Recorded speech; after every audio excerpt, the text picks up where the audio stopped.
Thank you, Samana. After 9/11, a whole lot of people have difficulty flying. Actually, flying while Muslim was a phrase, or so was the driving while Muslim. They will be just a staff for no reasons. But as things went on, multiple lists came into being, and one of the lists is considered no-fly list. And nobody know how to deal with that. And so there were many people who were subjected to that. Some people got off the list, some people still are there. So three persons, three Muslim Americans, they decided to file a lawsuit. And one of those people are with us, and case went all the way to the United States Supreme Court.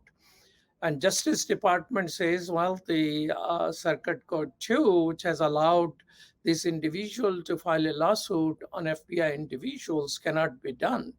But Supreme Court unanimously favored the no. Yes, they can file a lawsuit against FBI individuals. And one of that person is with us, Naveed Shinwari. Assalamu alaikum. Alaykum salam wa rahmatullah. Welcome to Muslim Network. Naveed Sharwani is one of the person who, along with two other American Muslim, filed this lawsuit. So now that you can fly, and Supreme Court says you can collect some money against the discrimination which you faced, are you happy with this? Bismillah wa salatu wa salam ala rasulillah. Um, Thank you, first of all, for having me on the show. Um, Definitely, when Supreme Court, we won that case at Supreme Court unanimously, it was a relief. Because these programs, especially the no-fly list and all these other lists, they affect a lot of Muslims around the country. And so it was definitely joyful to us that finally we're getting somewhere with this case. Uh, and tell us how the whole thing is started. So you were in the coming with your mom to United States. When in Dubai, you were changing a flight. And instead of change of flight, you were taken for interrogation. Tell us a little bit about it. Well, this all started around 2011. And so I went to Hajj with my mom. And after that, we went to Afghanistan, uh, where I got married that year too. So that was the end of 2011, beginning of 2012. While coming back in January of 2012, we were not allowed to board um, the flight to the United States. And obviously, I had to stay several days in Dubai because they were not allowing me to come back to the country. Uh, so I had to, there were several FBI agents that interrogated me at the consulate, and they, I never understood what they meant. The more you help us, the more we're able to let you go, and so there was a lot of uncertainties, and they were outright like accusing me of certain things that I did not do. So when I came back, finally, we were allowed after 3, 4, or 5 days to the United States. Then other FBI agents obviously were waiting at the airport for me. And then several of them visited my house. They visited my friends, family, and everyone. And so it was, I believe, it was the March or April of 2012 that I was placed on a no-fly list. So, uh, so when they were threatening you and saying that if you help us, we'll help you. So, what was the nature of threats, and what type of help were they looking for?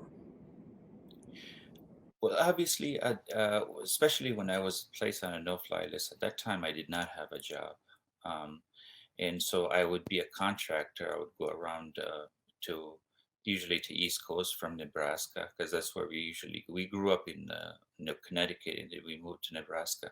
So I would go to Connecticut or other states as a contractor to work in manufacturing or production.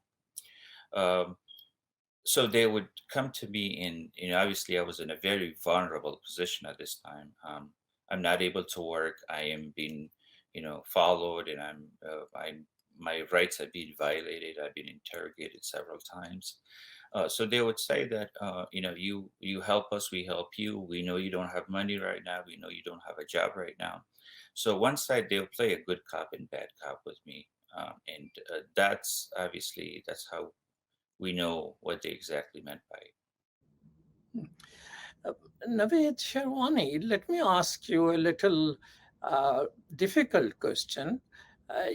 In Chicago, when they were saying, people need to help us and all that, and who are the extremists, and I asked chief of police in Chicago, tell me what will tell us somebody is extremist. They gave me a list in which if somebody has just started a beard, was that a case for you, or I mean, those type of things? So, is it an issue of profiling along with asking them to become agent for informer for FBI? Oh well, my whole thing at that time I didn't even have a beard, so that's one thing that what I Okay, did so it not would not be fit in. profiling based on beard. I did not fit into that list. But obviously, they do look for trends.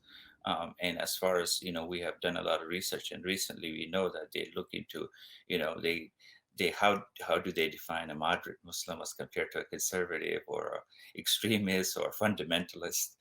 But our deen is we go to the fundamentals of our deen. So, but my whole story starts with when I was away from the deen, I had no problems. When Allah guided me back to the deen, that's where my issues started. So I knew that there's something going on. When I would go to the mosque, the masjid, and I would ask about specific issues, um, about the deen, and when I was trying to learn more about the deen, that's where my whole issue started. So obviously, I knew that there was something going on. Wow. In that list where somebody just started beard was listed, this was also listed. If somebody has just started practicing faith and going regularly to mosque, and while he was not going before, it was one of the signs which was listed in that. Tell me, you were young when you came here, about 14-year-old, and you were not practicing your faith. And at that time, you're saying you did not face any problems, but when you started practicing your faith, that's where you started problem. When was it when you realized there's a discrimination against you, not the no-fly list, but other type of societal discrimination? When did you start noticing that? Well, obviously, I think 9/11 had a lot to do with it. And that was I was 18, I believe, at that time. After 9/11, we certainly, all of us Muslims, I was in high school at that time in Connecticut, in East Coast, which is right next to New York. We always, felt the discrimination. And especially, I was about 26 when Allah guided me to the deen. And so after that, obviously, I felt it way more. And with um, especially on a government level. And that was later on, um, in my case. Hmm. Tell me, what is the state of your case right now? So after the Supreme Court, our case went back to the original place that was filed, which is in New York. And so we're still waiting for further, uh, as far as how far the case is going to go after this. For that, maybe the best thing would be my attorneys to ask. Hmm. How is the what was the impact of this no-fly list on your job and life? Well, brother, it had a profound effect on me. It had a lot of effect on my social life, as far as uh, communicating with other people, or commingling with other people and so forth, because you are always on an alert. You kind of don't trust people that this is might be this person might be someone that might set you up or something like that, or psychologically, you become more paranoid, and because there's always, you feel like people are watching you, people, they're coming to your house, they're watching everything that you do. So you get, socially and psychologically, you could probably lead to a severe depression for you too. And financially, till this day, I'm dealing with repercussions of what happened to me. Tens of thousands of dollars of credit card debts and everything, because at times I have to still live, but I wouldn't be able to go and find a job, so I stay home. So I have to spend my money through credit cards and different things in order to pay for the bills and live my life. So in each and every way, it affected me profoundly, and I believe that this is um, this is very common in the Muslim community. Do you know other Muslims wherever you have lived who faced the similar problem but chose not to file a lawsuit? After filing for this, after I was part of this case, yes, I actually came and talked to quite a few Muslim brothers and sisters, not just in Nebraska, but across the country, who were afraid of speaking out because because of the repercussions of course, of standing against the federal government in the intelligentsia, especially. But Alhamdulillah, I was never afraid of that. If I, what my aim was that if I went through what they made me go through, and Alhamdulillah, it made me a better Muslim. But I will not allow other Muslims to go through something like that. So if I can raise awareness regarding it, inshallah, I will always do it, and I will always go to interviews. That's what I used to tell my attorneys. What was the reaction of other Muslims when they found out that you have filed a lawsuit? Were they telling you, hey, why are you doing it? Stop it, it's going to hurt you more? Or were they encouraging? There were definitely some brothers and sisters that were very supportive, and there were some that said that maybe you should stay away from this. Even within my family, there were certain people that were against this because of the repercussions that possibly I could face or my family could face. But Alhamdulillah, that was not a question in my head. I was going ahead with this, and Alhamdulillah, I had a very good team of attorneys, and so this was something that I thought that was going to help the Muslim community, inshallah. So you have two other people who are in part of your lawsuit. Are you in touch with them also? Once in a while, I've been in touch with them, yes, and I've seen them at certain occasions in New York. So you say that the impact of all this turmoil was that you feel you have become a better Muslim. Let me ask you this. Have you increased in your trust in American system also, that if you can take a stand, the whole Supreme Court gonna side with you? Well, definitely, as I said, this is a positive moment.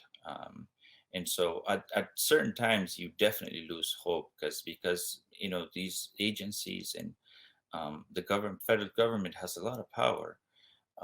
And so when you're going nowhere with this and taking years and years, and especially there's brothers that I still know they're in no fly list for 8, 9 years, you definitely don't have the trust in the courts or the system.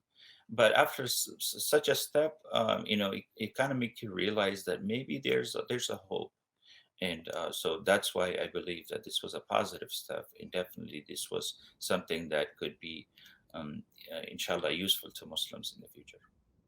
Well, thank you so much, Naveed Shinwari, for sparing your time to talk with us. And we hope that you are successful in the rest of the case. Thank you very much. And my message, just a message to brothers and sisters everywhere, would be to, inshallah, stand up for the haqq, and always try your hard and ask Allah subhanahu wa ta'ala to support you in whatever you do, and He will, inshallah. Well, thank you so much. Thank you. Salam alaikum. Back to you, Samana.